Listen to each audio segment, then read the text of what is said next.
हाय बोलो, नेहा के संग डोलो। और आप देख रहे हैं cool video and we are going to talk about love. Love means प्यार, इश्क और मोहब्बत। तो बताओ, तुम मुझे प्यार भी करते हो, इश्क भी करते हो और मोहब्बत भी ना? हाँ। अच्छा, अब बताओ तुम मुझे कितना प्यार करते हो? आसमान पे जितने तारे हैं उतना। ये अच्छा था और नया भी। अच्छा बताओ, और तुम मेरे लिए क्या कर सकते हो? जान दे सकते हो?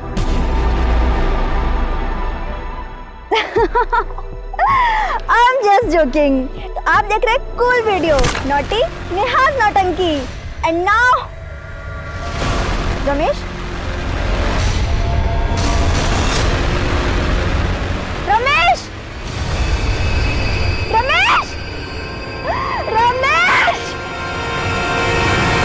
प्रियंका त्रिपाठी दहिया क्राइम पेट्रोल सतर्क विमेन अगेंस्ट क्राइम की श्रृंखला में आपका स्वागत करती हूँ। एक रिसर्च में पाया गया है कि पूरी दुनिया में जितने भी गुनाह होते हैं उनमें से सबसे ज्यादा अपराध औरतों के साथ होते हैं।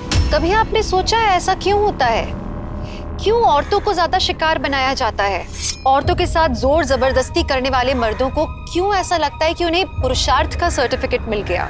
इसके लिए सिर्फ पुरुष प्रधान मानसिकता दोषी है या कुछ और? ऐसा क्या है जो औरतों को क्राइम के लिए सबसे ज्यादा वल्नरेबल बनाता है? ऐसे कई सवालों के जवाब ढूंढने की कोशिश करेंगे हम आज की इस हैरत अंगेज कहानी में। गांव खेड़े के दोस्तों और शहर के फ्रेंड्स, आप सबका दुनिया का सबसे फाड़ू व्लॉग सीमा के संसार में स्वागत है। और आज का हमारा विषय है दादी के हाथ की बनी मूली की चटनी। वैसे अब मैं आपको बताऊंगी कि मूली की चटनी कैसे बनती है। ये है टमाटर, प्याज, अदरक, मूली, मिर्च। ये देखिए दादी कितनी अच्छे से मूली पीस रही है। तो देखिए हमारी मूली की चटनी बन गई है और अब हम इसका जायका लेंगे। दादी, इसमें कुछ कमी है। मैं चखती हूँ। इमली तो डाली नहीं। तो डालिए ना। लेकिन इमली है कहाँ? लो, इसे कहते हैं सीमा के संसार में कांड हो जाना। शहर में तो लोग फोन से या मॉल जाके ले आते हैं, पर हमारे गांव में हम खुद पेड़ से तोड़कर इमली लाते हैं। अरे सीमा पटिया, सुन सुन सुन। ये देखो दादी क्या कह रही है, हम ये भी सुन लेते हैं। बोलिए दादी। अरे सीमा बिटिया, जंगल में अंदर मत जाना। अगर हम जंगल में गए और कोई जानवर आ गया तो सोचो हमारा व्लॉग और वेट हो जाएगा। तो चलिए। बहुत ही मजेदार वीडियो है भाई। डूड, व्लॉग देसी है बट सुपर कूल है। हाँ यार।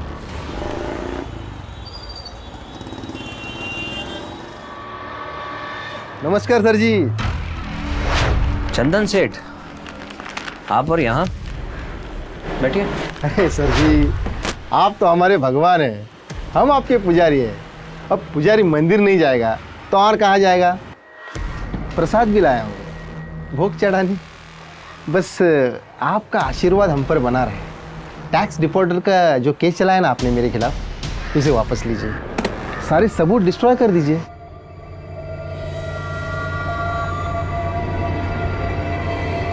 खड़ा हो जाए। मुझे ब्राइब ऑफर करने की हिम्मत कर रहे हैं आप?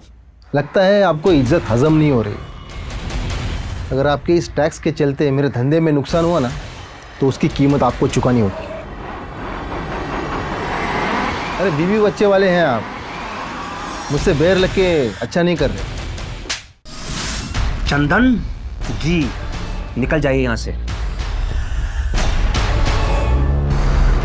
घर आई लक्ष्मी को कोई मना करता है क्या? तुमसे मैंने पहले भी कहा है, मेरे काम में इंटरफेयर मत किया करो। क्यों ना करूं इंटरफेयर? इतनी बड़ी पोस्ट है और एक्स्ट्रा कमाई नहीं है। सैलरी में कोई जिंदगी कटती है क्या? तुम्हें पता है मेरी सारी सहेलियां ना इतनी बड़ी बड़ी गाड़ियों में आती हैं, इतने महंगे महंगे कपड़े पहनती हैं और मैं तो उनके सामने ना काम वाली दिखती हूँ। तुमसे बात करना बेकार है। हाँ, तो मुझे कौन सा शौक है तुमसे बात करने का?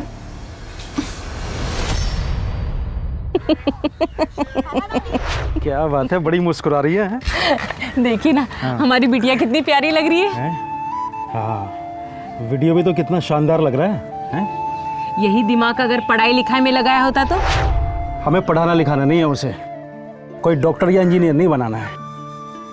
ऐसा है गृह मंत्री जी? अपनी सीमा को ना फिल्म डायरेक्टर बनाना है। डैडा, मुझे डांसर बनना है, मुझे सालसा क्लास ज्वाइन करना है। आपको पता है फीस कितनी है? 75,000। क्या जरूरत है इतना पैसा खर्च करने की? डैडा, वहाँ बहुत सारे सेलिब्रिटीज आते हैं और उनके थ्रू मुझे किसी रियलिटी शो में पार्टिसिपेट करने का मौका मिल जाएगा। प्लीज। बेटा, पैसे जो है ना वो पेड़ पर नहीं लगते। आप अभी छोटे हो, समझोगे नहीं। अब मेरा पेशेंस खत्म हो रहा है। मुझे ही कुछ ऐसा करना पड़ेगा जैसा मैं चाहती हूँ वैसा हो। डू और डाई वाली सिचुएशन। मॉम, मैं करती हूँ बात। डैड सालसा क्लास की फीस देने से मना कर रहे हैं। अच्छा, मैं करती हूँ तेरे कंजूस डैडी से बात। पापा, आपका टिफिन। अरे तू क्यों आ गई बेटा? मैं आ जाता। चाचा बोले थे ना जगह खाली करने को। अरे बोलो, कब हटा रहे हो कचरा? ये कचरा नहीं है, मेरी रोजी रोटी है और यहाँ से कहीं नहीं जाऊंगा मैं।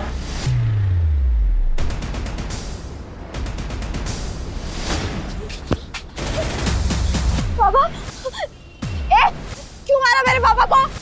प्यार से बोला था ना, वरना और भी तरीका है हमारे पास। क्यों रे, बता चाचा को, बता।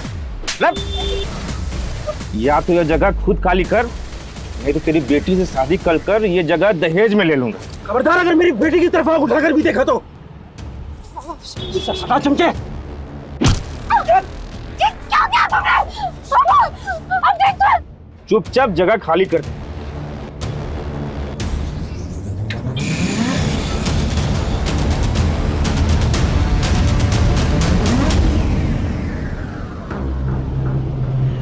अरे, ये तो सो गई।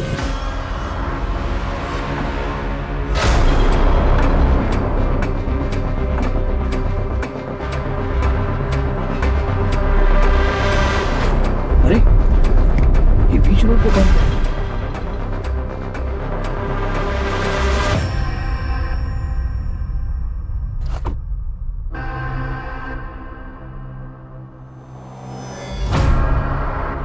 भाई साहब,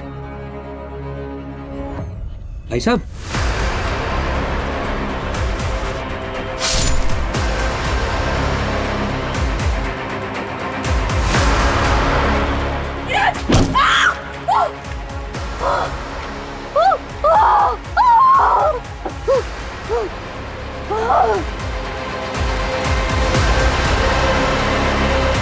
मम्मी, मम्मी क्या हुआ? मम्मी।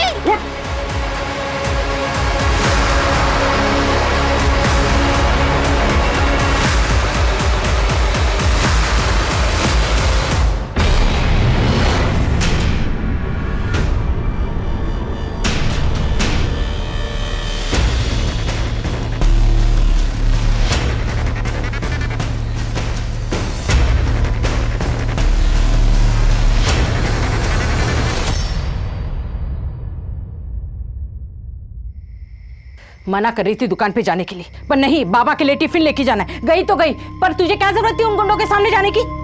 तो क्या करते? कोई बाबा को मारते रहे और हम अंदर छुपकर देखते रहे।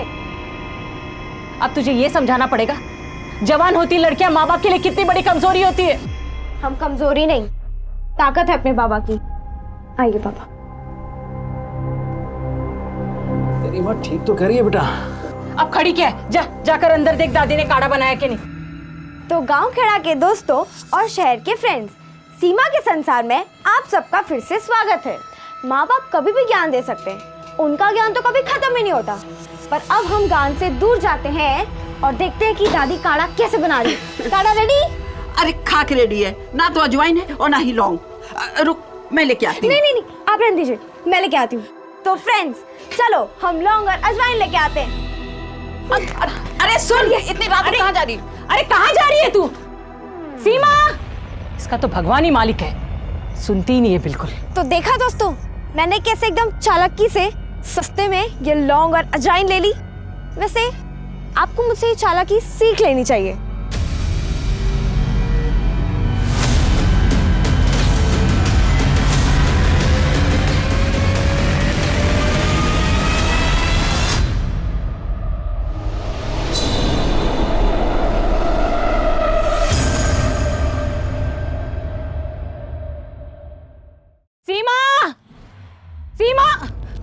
रे गई ये लड़की। सीमा, कितनी बार कहा सीमा, अरे जाकर मालती के घर जा देख कर आओ, वहां तो नहीं बैठ गई। लाओ लाओ जल्दी लाओ। मालती, मालती, कहाँ रह गई सीमा?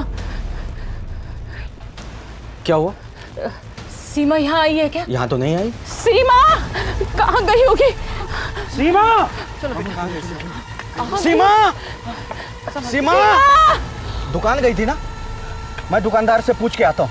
सीमा, सीमा, सीमा, कहाँ गई सीमा? मिली? इधर भी कहीं नहीं है। अरे वो दुकानदार तो कहता है वो बहुत देर पहले चली गई। वहाँ पे भी नहीं है। कहाँ गई? अरे गांव में नहीं, कहीं वो जंगल की तरफ। एक मिनट, मैं अमित जी को फोन करता हूँ, बहुत भले मानस है वो। जंगल के बारे में उनसे ज्यादा किसे पता होगा? सीमा, हाँ विजू बोलो। मेरी बेटी सीमा नहीं मिल रही है, पूरा गांव छान मारा, कहीं दिखाई नहीं दे रही हो। मेरी तो जान हलक में अटक गई है, कहीं वो जंगल में। अरे ऐसा कुछ नहीं है भाई, यहीं कहीं होगी, आ जाएगी बिटिया। तुम मंदिर के सामने आ जाओ, मैं पुलिस को लेके वहां आता हूँ, ठीक है? क्या हुआ? अमित जी पुलिस को लेके आ रहे हैं मंदिर के पास। हाँ, चलो चलते हैं हम लोग भी आगे। चलो अम्मा।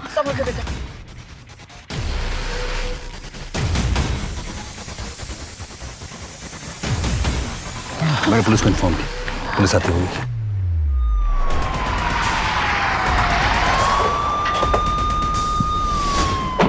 Thank you officer. क्या विजू कौन है? ये विजू है जी। आपकी बेटी खो गई है जी। उसकी उम्र क्या है? 16 साल की है साहब, दुकान से सामान लेने गई थी। दुकानदार और ग्राहकों ने बताया कि वो सामान लेके चली गई, लेकिन अभी तक घर नहीं आई। ऑफिसर यहाँ पर कुछ दिनों से एक नरभक्षी बाघ घूम रहा है। हमने 2 बार कोशिश की उसको पकड़ने की, लेकिन अभी तक हम लोग सक्सेसफुल नहीं हो पाए। So please be careful.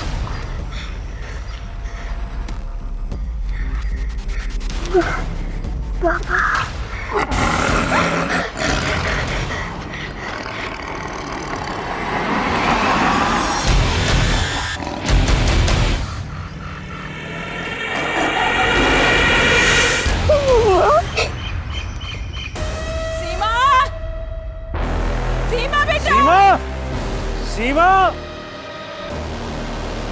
क्या कहा? सीमा, देखो इस तरफ मोबाइल। सीमा, ठीक है, किसका फोन है ये फोन तो सीमा का है।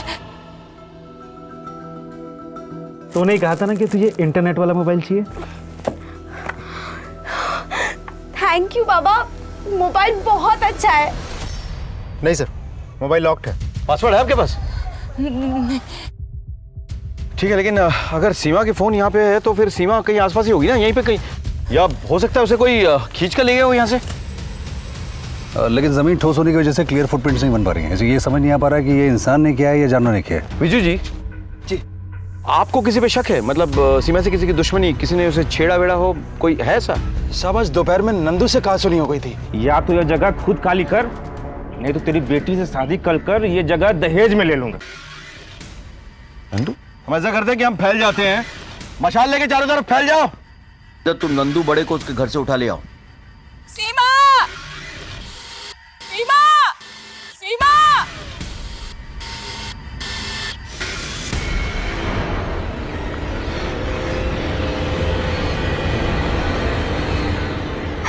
मम्मा,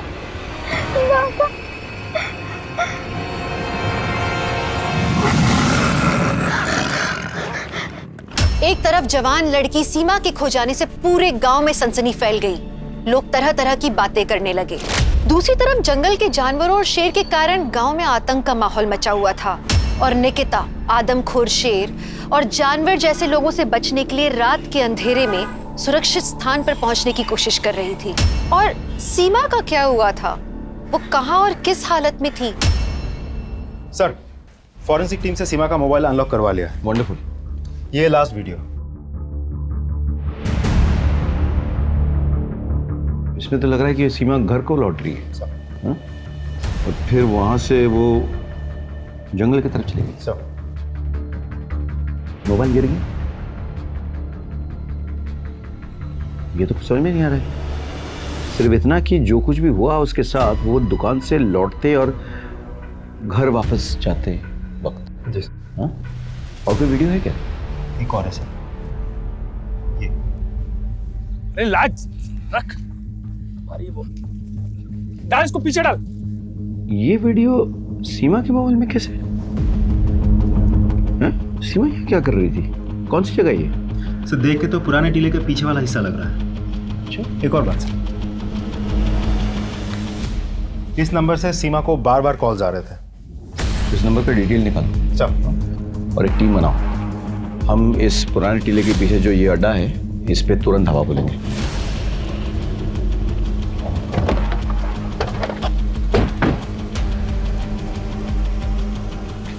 पुलिस पुलिस पुलिस पुलिस! पकड़ो इसे, पकड़ो। क्या हुआ साहब? क्या हुआ? पहचानता इसे? सब पता नहीं कौन है, मैं नहीं जानता इसे। नहीं जानता है? इस लड़की के मोबाइल में इस जगह का वीडियो कैसे है? यहाँ पे आई तभी तो वीडियो खींचा होगा। बोल कहाँ पे वो?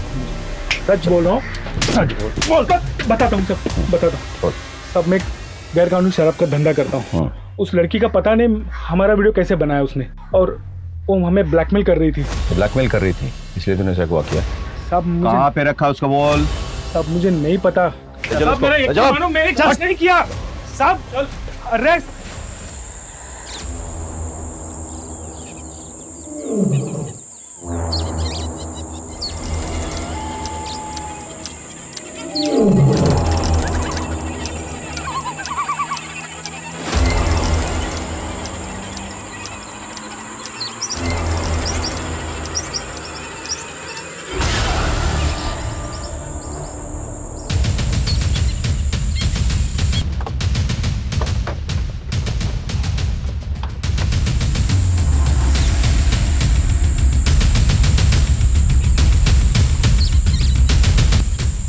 सर हालत देख के तो लगता है किसी जंगली जानवर ने नोच खाया इसे। यकीनन कोई दूर से लाश को घसीट के लाए यहाँ पे। What do you think? जानवर अपने शिकार के साथ ऐसा नहीं करते। It can't be an animal. एक काम करो, जरा छानबीन करो, कोई सुराग, कोई निशानी अगर मिले तो। सीमा!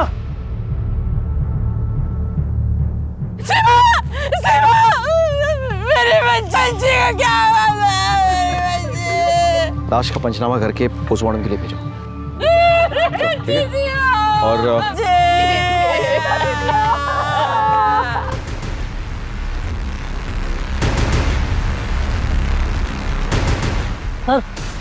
चश्मा मिला। इसको रखो, एविडेंस के ऊपर रखो।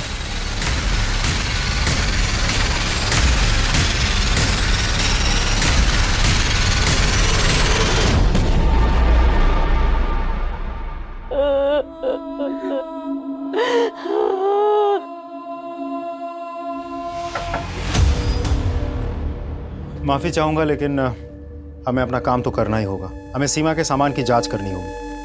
मंदिर चेक करो। सर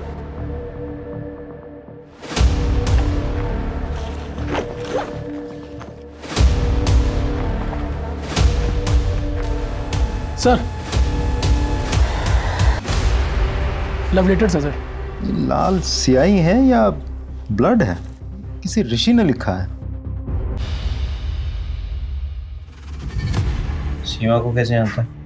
वो सर हमारे गांव से थी सर। मैं बहुत प्यार करता था सर उससे। मैंने बहुत कोशिश की सर, लेकिन वो मेरे प्यार को कभी समझ ही नहीं पाए सर।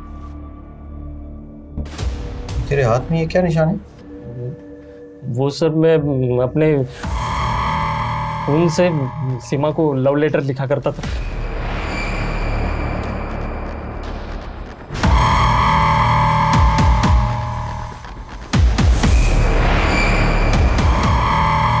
उसने कभी एतराज नहीं किया?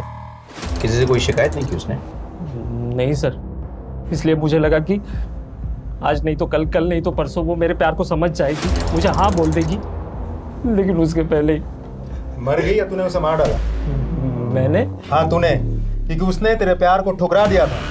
और जो इंसान अपने खून से लव लेटर लिख सकता है ना किसी को, वो खून भी कर सकता है। समझ में आया? नहीं सर, मैं किसी को नहीं मार सकता सर। मैंने सीमा को नहीं मारा सर। संदीप, दूसरा तरीका अपनाओ। चल सच बोल। सर मैं सच बोल रहा हूँ, सच बोल रहा हूँ सर, सच बोल रहा हूँ सर।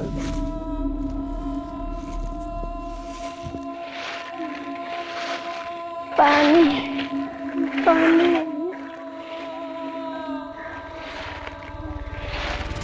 चश्मा किसका हो सकता है? सीमा के मर्डर के 2 सस्पेक्ट्स को हम जानते हैं, शी और जायसवाल, दोनों चश्मा नहीं लगा। फिर ये तीसरा कौन है? हाँ, हमें डायरी मिली है सर। उसने इस डायरी में लिखा है कि वो अपनी सुनीता दीदी की असमय मौत से काफी सदमे में थी। वो उसे नेचुरल डेथ नहीं मानती थी और वो इस मौत का सच जानना चाहती थी सर। एक बात और सर, किसी ने इस डायरी से एक पेज फाड़ा है। सीमा के डायरी का एक पेज फटा हुआ था, वो किसने और क्यों फाड़ा और क्या था उस पेज में? सीमा डायरी लिखती थी ये तो पता है, पर वो पन्ना किसने और क्यों फाड़ा ये नहीं पता सर। सुनीता कौन है? सीमा की करीबी दोस्त, दोनों में बहुत बनती थी। सीमा तो उसे अपनी दीदी ही मानती थी, पर कुछ दिन पहले ही उसका स्वर्गवास हो गया। आप सुनीता के हस्बैंड हैं? जी साहब, प्रणाम। सुनीता की मौत कैसे और कब हुई?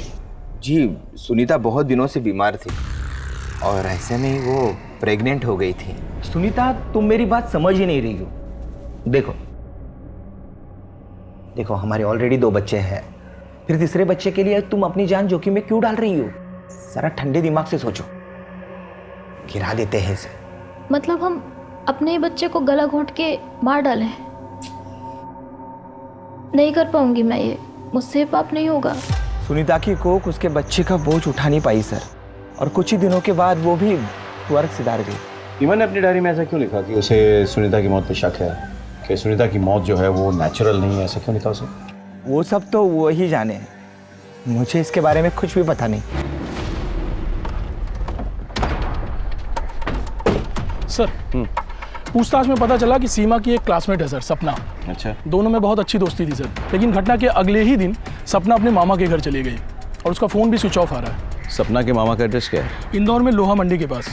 एक काम करो, वहाँ के लोकल स्टेशन में खबर करो, उनसे कहो कि वो सपना के मामा के एड्रेस में जाए, सपना से बात करें और सीमा की मौत के बारे में कुछ डिटेल्स निकालें।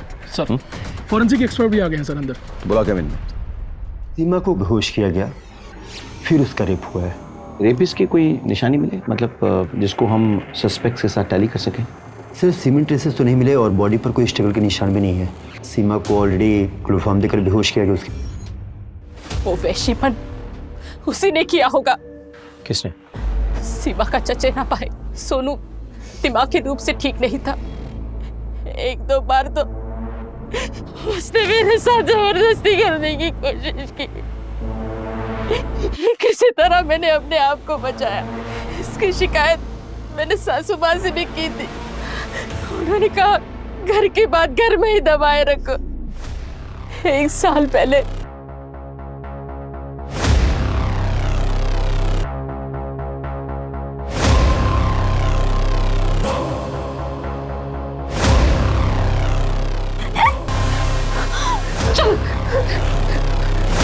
जवान होने के कारण शरीर की भूख के लिए हमेशा बौखलाया रहता था, और अगर उसकी जरूरत पूरी ना हो तो हिंसक हो जाता। इसी तरह करता वो। उस दिन सासू माँ से बात करके हमने ये तय कर लिया और अपना अलग घर बसा लिया। सीमा से भी कह दिया था कि इसके बारे में किसी से भी कुछ भी ना कहे। मैं मानता हूं कि मेरे बेटी की हालत ठीक नहीं है,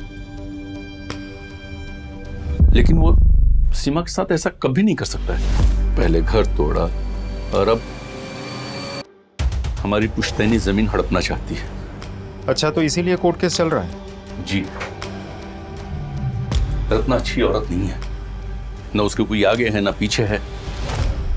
पता नहीं इस गांव में कहां से आ गई। स्कूल में नौकरी करती थी, वो अपना शर्मा टीचर है ना, उसने रखवाया था। बीजू उसके यहाँ आया जाया करता था, दोनों दोस्त थे। वहीं पर दोनों की आंखें लड़ गईं और बीजू अपना लट्टू हो गया। शादी के बाद पत्नी और माँ के साथ बीजू अलग रहने लगा।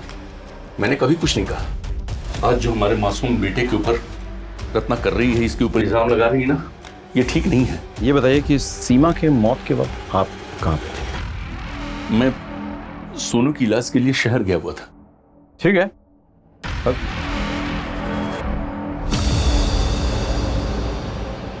वारदात की जगह से ये चश्मा जो है बरामद। हम एक शख्स से मिलने गए जो कि सीमा के रिश्तेदार हैं, नाम है सखाराम। उन्होंने कोई चश्मा नहीं पहना हुआ था, लेकिन अचानक हमने देखा कि उनके पीछे एक फोटो लगी है, उन्हीं की फोटो, इसमें हूबहू यही चश्मा लगा हुआ था। हमें समझ में नहीं आ रहा है कि ये इसको हम कैसे साबित कर सकते हैं कि ये चश्मा जो है सखराम का ही है। ये जो नाम आप बता रहे हैं सखराम, जिस सस्पेक्ट का, उसको ये चश्मा पहनाकर उसकी फ़ोटो एक निकालिए, उससे टैली करते हैं पहली बात। और एक और टेस्ट भी कर सकते हैं हम, जिसमें उसकी फ़ोटो में आंखों से लेंस की, चश्मे के लेंस की दूरी कितनी है, दोनों फोटो में अलग अलग है या सेम, उसे भी देख सकते हैं। करेक्ट, काम करो, सखराम को बुला के ये टेस्ट करवा लो। और दूसरी बात, ज़रा अस्पताल में पता करो, सखराम कह रहा था ना कि अपने बेटे को उस दिन वो लेके गया था अस्पताल, वो बात सही है कि नहीं? सब thank you so much. Most welcome sir. लोहा मंडी पुलिस स्टेशन से खबर आई है, उन्होंने सपना से बात की है, लेकिन सपना को सीमा के मर्डर के बारे में कुछ भी नहीं पता। लेकिन सर, सीमा के फादर को धमकी देने वाला और सीमा पर गंदी नजर रखने वाला नंदू हमारे हाथ लग गया, अपने दोस्त के घर छिपा बैठा था। तूने सीमा को क्यों और कैसे मारा? सीमा का मर्डर मैंने नहीं किया सर। सीमा का मर्डर तो नहीं किया, इसलिए मर्डर करने के बाद तो अपने दोस्त के वहाँ छुपा बैठा था। सर, सीमा के पिताजी से थोड़ी कहा सुनी हो गई थी, मुझे पता था कि आप लोग मुझ पे शक करेंगे, इसलिए छुपा बैठा था। संदीप, चल सच बोल। सर माँ बाप की कसम खाकर बोलता हूँ सर। सर, मैंने उसे सिर्फ डराने के लिए धमकाया था सर, मैंने कुछ नहीं किया सर।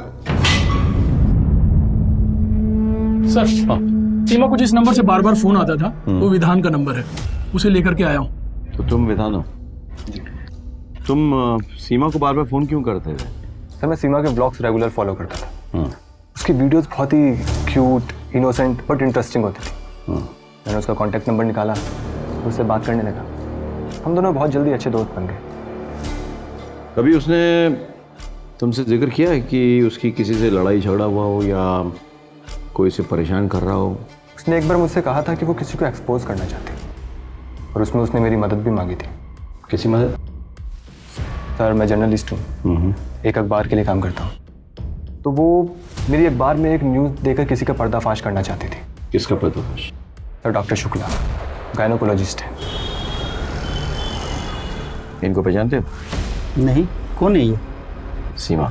सर, मैं किसी सीमा नाम की लड़की से मिला नहीं। सच तो यह है कि सीमा आपके सारे काले करतूतों का भांडा फोड़ने वाली थी।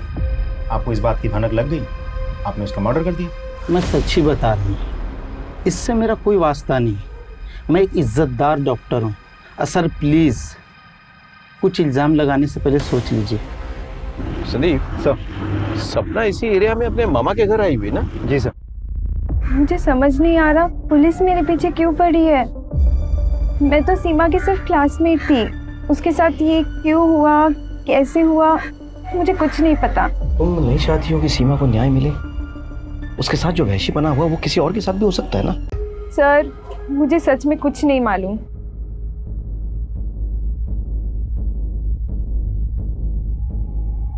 ठीक है संदीप, चलते हैं, जाते जाते यहाँ दत्ता के यहाँ चाय पी के चलते हैं। सुना है कि बहुत अच्छी चाय बनाते हैं।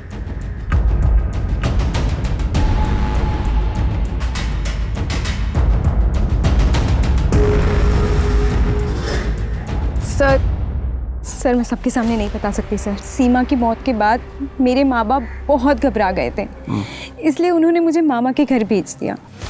मुझे आपको 2 बातें बहुत ज़रूरी बतानी है। कौन सी 2 बातें? ऋषि सीमा के लिए दीवाना था। एक बार उसने सीमा को एसिड लेके धमकाया था।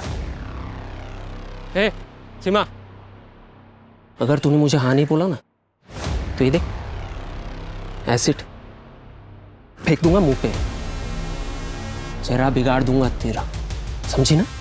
दूसरी बात क्या है? सीमा ने उसकी माँ को शर्मा टीचर के साथ देख लिया था।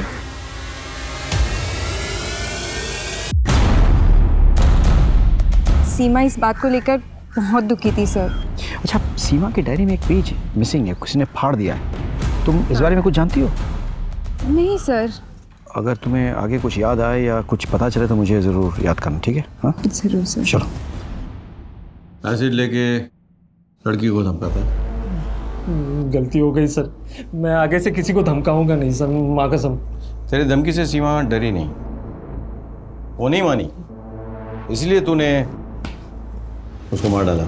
उसकी लिवर और किडनी निकाल ली तूने, खून से खेलने की तो वैसे भी तेरी पुरानी आदत है।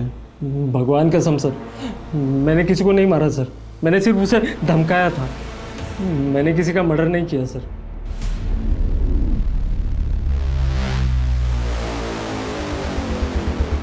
सर वायरलेस पे मैसेज आया, जंगल में एक डेड बॉडी मिली है।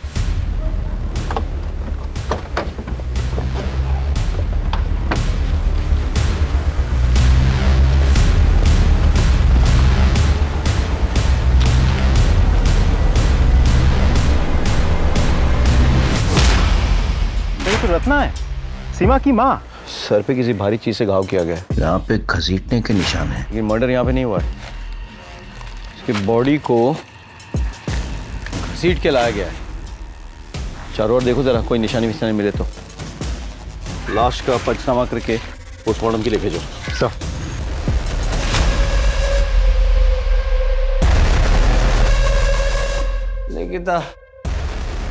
लिखिता को बचा। शर्मा जी, आप तो जानते ही होंगे कि सीमा और उसकी माँ रत्ना का मर्डर हो गया। हाँ सर, मैंने सुना और सुन के मुझे बहुत बुरा लगा, दुख भी हुआ सर। सीमा ने एक बार आपको उसकी माँ रत्ना के साथ कॉम्प्रोमाइजिंग पोजीशन में देख लिया था। अब आप साफ साफ बताएंगे क्या हुआ है, या फिर हम कोई दूसरा पैंतरा अपनाएं? मैं बताता हूँ सर। सर, मेरे पास में एक फैक्ट्री है, उसमें एक वॉचमैन है, उसका नाम परवेज है। सर वो ब्याज पे पैसा देता है सर। पुराने पैसे तो चुकाए नहीं गए, मैं वापस मांगने आ गई। आप फिक्र मत कीजिए, मैं आपके सारे पैसे ना सूद समेत लौटा दूंगी। हाँ, एक रास्ता है, अगर तू चाहे ना तो सारे पैसे एक झटके में बराबर हो सकते हैं। हाँ, आप कहिए मुझे, मैं सब कुछ करने के लिए तैयार हूँ। हाँ, तेरी बेटी सीमा अब जवान हो गई है, उसे एक रात के लिए मेरे पास भेज दे, सारे पैसे बराबर कर। ये क्या कर रहे हैं आप? अरे भड़क क्यों रही है? चल ठीक है, बेटी को नहीं भेजना चाहती है तो उदय मान जा। बेटी से था कि एक बार में बराबर हो जाता, तेरे से 8-10 बार में बराबर कर लूंगा। अभी भी मान जा, आजा। हट हट। अरे हटते तो सर फोड़ दूंगी तेरा। भड़क क्यों रही है? और कान खोल के सुन ले, मेरी बेटी की तरफ आंख उठा के भी देखा ना तो तेरी आंखें नोच लूंगी मैं। सर वो रत्ना मुझे परवेज की बदतमीजी के बारे में बता रही थी, काफ़ी रो रही थी सर। मैं उसे समझा रहा था, उससे हौसला दे रहा था। साहब मैं मानता हूँ साहब कि मैंने रत्ना से गलत बात कही थी, लेकिन साहब इसका ये मतलब नहीं है कि मैंने उसका मर्डर किया है। साहब मैं तो पूरी रात वहीं फैक्ट्री के गेट पे ही था, वहीं खटिया बिछा के सो रहा था। आप चाहे तो सीसीटीवी फुटेज देख लीजिए साहब। सर सीमा के डेड बॉडी के पास मिले चश्मे को सखाराम के चश्मे के साथ में टैली करके देखा, फिर सखाराम के चश्मे वाले फोटो के साथ इंटरपपुलरी डिस्टेंस को भी मैच करके देखा, और उसके जरिए मैंने आंखों के नंबर निकाले। तो मुझे पता चला कि सीमा के डेड बॉडी के पास जो चश्मा मिला था वो सखाराम के ही होने के चांसेस हैं। सर सखाराम ने हमसे झूठ बोला था। सीमा के मर्डर के दिन सखाराम अपने बेटे को लेकर शहर के हॉस्पिटल नहीं गया था, वो यहीं पे था। ले आओ सखाराम को। मैं सच बोल रहा हूँ, मैंने सीमा का खून नहीं किया है। हो सकता है मुझे जानबूझ के फंसाने के लिए कोई मर्डर वाली जगह पे मेरे जैसा चश्मा रख दिया हो। सर देखिए, आप मुझे झूठ मूठ के केस में मत फंसाइए प्लीज।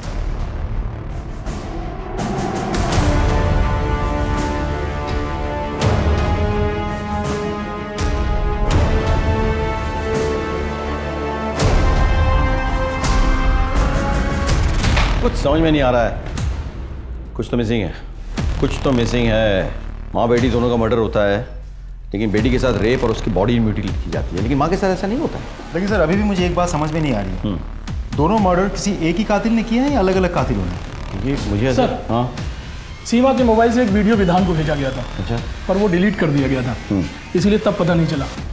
लेकिन साइबर सेल ने उस वीडियो को रिट्रीव किया सर। देखिए, आपके पेट में पल रही बच्ची का सेक्स इंफॉर्मेशन टेस्ट मैंने करा लिया।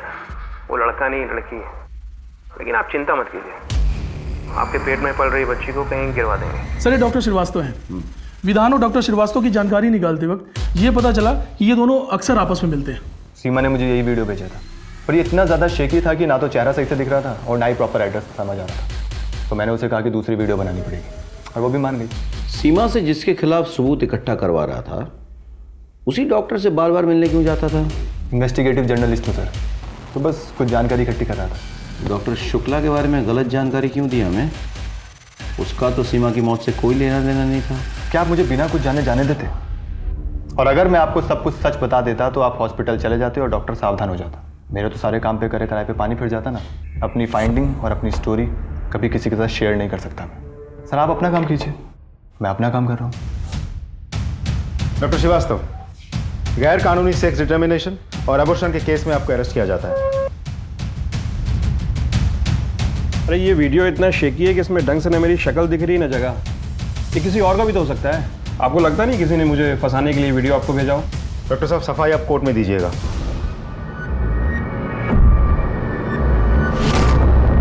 वजह भी है और काबिलियत भी। सर नंदू मर्डर तो कर सकता है, लेकिन डेड बॉडी को इतनी बेरहमी से नोचेगा क्यों? हमें भटकाने के लिए। Suspect number 2 Sakharam. उसके बेटे ने सीमा और उसकी मां समाज में उसकी बदनामी होती, और वैसे भी उसकी नज़र उनकी प्रॉपर्टी पे थी, और डेड बॉडी के पास से भी तो हमें इसका चश्मा मिला था। यानी कि ये है हमारा prime suspect. Sir suspect number 3 Jaiswal, अवैध शराब वाला। लेकिन इसके खिलाफ एक वीडियो के अलावा हमारे पास कोई और पुख्ता सबूत नहीं है। इसने खुद कहा है कि सीमा उसे ब्लैकमेल करने की कोशिश कर रही थी, और वो हमें ब्लैकमेल कर रही थी। अरे जायसवाल जैसे आदमी के लिए इतना काफी नहीं है क्या सीमा का मर्डर करने के लिए? सस्पेक्ट नंबर 4 ऋषि, एक तरफा प्रेमी जो एसिड लेके सीमा को धमकाया था। करेक्ट। और सस्पेक्ट नंबर 5 है हमारा इन्वेस्टिगेटिव जर्नलिस्ट विधान, जो हमें शुरू से गुमराह करने की कोशिश कर रहा था। एंड मुमकिन है कि ये विधान सस्पेक्ट नंबर 6 डॉक्टर श्रीवास्तव के साथ हो गया और दोनों ने मिलकर सीमा की हत्या की। एक और बंदा है परवेज। सर परवेज ने रत्ना को धमकाया था, लेकिन उसके पास सीसीटीवी फुटेज है अपनी बेगुनाही साबित करने के लिए। एक काम करते हैं, सीसीटीवी फुटेज फिर से देखते हैं। हाँ सर निकाल।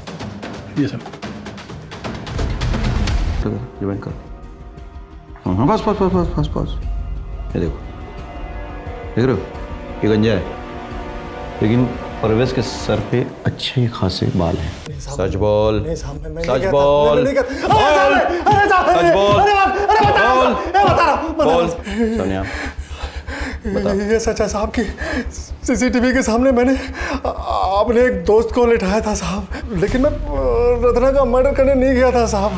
मैं अपनी छामिया को मिलने उसके अड्डे पे गया था साहब। पुलिस के पास 1-2 नहीं बल्कि 7-8 संदिग्ध अपराधी थे, और इन सब के पास कत्ल करने का गलत ही सही पर कोई ना कोई मोटिव था, और इन सब ने पुलिस इन्वेस्टिगेशन के दौरान झूठ बोला था। सब कुछ ना कुछ छुपा रहे थे, और कोई पुख्ता सबूत न मिलने के कारण पुलिस किसी भी 1 या 2 इंसान पर जीरो डाउन नहीं कर पा रही थी। तभी अचानक कुछ ऐसा हुआ जिसने पूरे जांच पड़ताल की दिशा ही बदल दी। जैन सर। इंस्पेक्टर, हाईवे पर एक इनकम टैक्स ऑफिसर नीरज और उनकी वाइफ पर जानलेवा हमला हुआ है। दोनों बच गए हैं, लेकिन उनकी बेटी गायब है। शायद आपके एरिया में आई हो, या हो सकता है हमलावर उसे लेके जंगल में छुपे हों। एक काम करो, आसपास के सारे एरियाज में छानबीन करो। Right sir, right. Income tax officer Neeraj और उनकी बीवी पे हमला हुआ है, बच्ची और गाड़ी दोनों गायब है। सर जहां हादसा हुआ था वहां एक सीसीटीवी लगा है, उसकी फुटेज लाया हूं। लगा।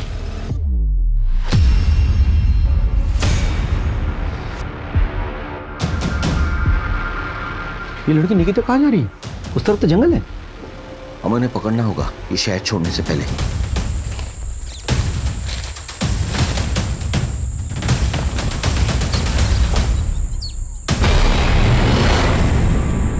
जिन लोगों ने इसके माँ बाप पर हमला करके गाड़ी चुराई है, उन्होंने ये करतूत की होगी। शहर का हर गली कुचा छानो, सीसीटीवी फुटेज निकालो, हर गराज, हर सेकेंड हैंड कार डीलर को चेक करो।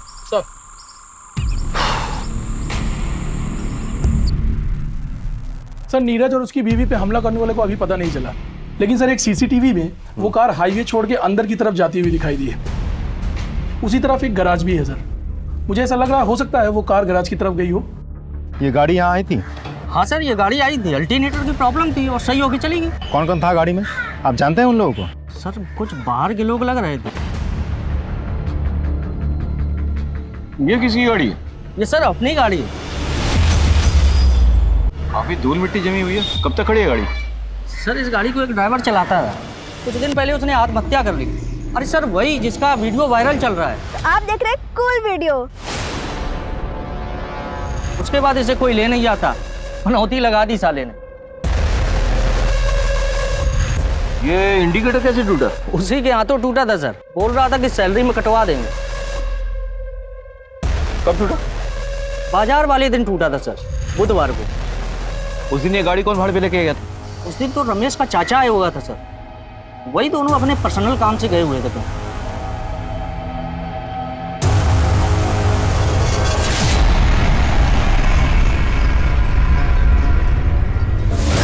Sir chloroform.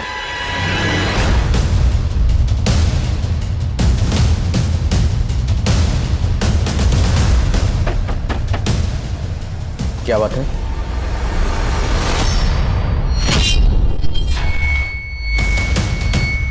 अरे पुरानी किताबें हैं पढ़ने के लिए, वैसे। सर ये किताबें देखिए।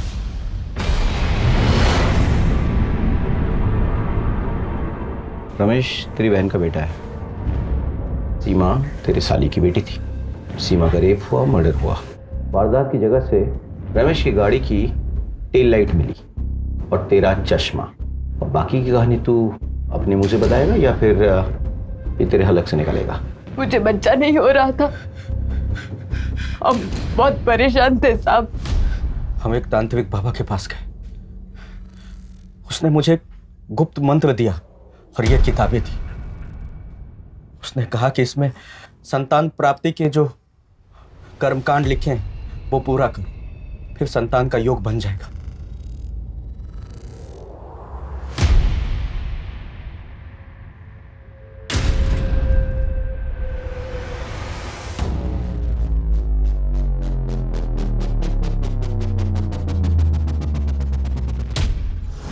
फिर इस काम के लिए मैं अपने भांजे रमेश को दारू पिला के विश्वास में लिया।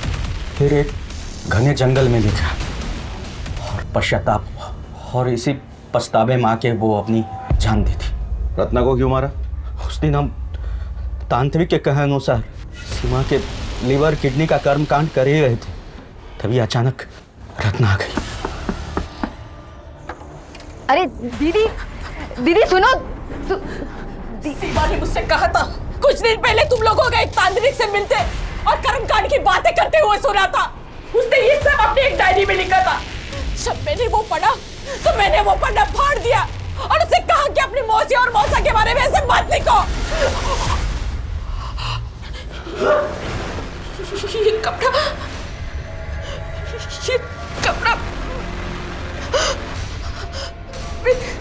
मैं तुझे छोड़ूंगी नहीं, मारूंगी। इतना जगह पर ही मर गई। तुम लोग को तो मैं फांसी की सजा दिला कर। पुलिस ने बड़ी ही मुस्तैदी दिखाते हुए अपराधियों को पकड़ा, उनके खिलाफ सबूत इकट्ठा किए, चार्जशीट तैयार किया और कोर्ट ने भी विक्टिम के मौसा और मौसी को सख्त सजा सुनाई। पर आपको ऐसा नहीं लगता कि सीमा और रत्ना अगर थोड़े और सतर्क होते तो उनकी जान बच जाती? रत्ना ने जब सीमा को बताया था कि उसने मौसा और मौसी को तांत्रिक क्रिया करते देखा था, सीमा को तभी सतर्क हो जाना चाहिए था, लेकिन उसने इस बात को टाल दिया और फिर न सिर्फ उसने अपनी जान गंवाई बल्कि अपनी जवान होती हुई बेटी को भी खो दिया। निकिता के माता पिता को भी सुनसान इलाके में गैर जिम्मेदारी के साथ कार से उतर के रिस्क नहीं लेना चाहिए था, बल्कि तुरंत पुलिस को खबर करनी चाहिए थी। कहते हैं औरतों में एक सिक्स सेंस होती है जिससे वो सामने वालों के इरादों को भांप लेती हैं और यही औरतों की सबसे बड़ी शक्ति होती है। अगर आपको कुछ खल रहा है, आपको ठीक नहीं लग रहा, तो उसके खिलाफ आवाज उठाइए, क्योंकि देरी करेंगे तो ये आपके लिए बहुत खतरनाक हो सकता है। इसी सीख के साथ मैं दिव्यांका त्रिपाठी दहियाब लेती हूँ आपसे विदा, लेकिन फिर मिलूंगी औरत के साथ हो रहे अन्याय की नई और हैरत अंगेज करने वाली कहानियों के साथ। तब तक देखते रहिए क्राइम पेट्रोल सतर्क, विमेन अगेंस्ट क्राइम। एक औरत पर वार, अब हर औरत का भार। जय हिंद।